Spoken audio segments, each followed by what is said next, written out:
எப்படி அந்த கார் இதெல்லாம் இருக்குதுப்பா. அதாவது முற்றிலுமாக தன்னை ஒரு காந்தி மாதிரி எதிர்கொண்டு அப்படி தன்னைத்தானே, அதான் நான் சொன்னேன், ஒரு சின்ன பையனை தான் நான் அதுல பாக்குறேன். நான் நேத்தே சொன்னேன், சின்ன பிள்ளைங்க நம்ம வீட்டுல என்ன பண்ண எல்லாம் நான் செஞ்சிருவேன் அப்படின்ற ஒரு மனநிலையை தான் நான் அதுல பாக்குறேன்.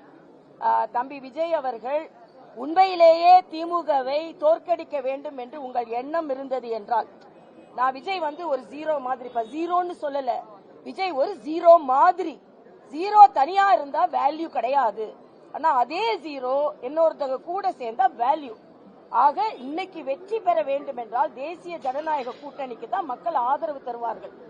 இன்றைக்கு திமுக கூட்டணியில் உள்ள கட்சிகளுக்கே நம்பிக்கை இல்ல திமுக வெற்றி பெறும்.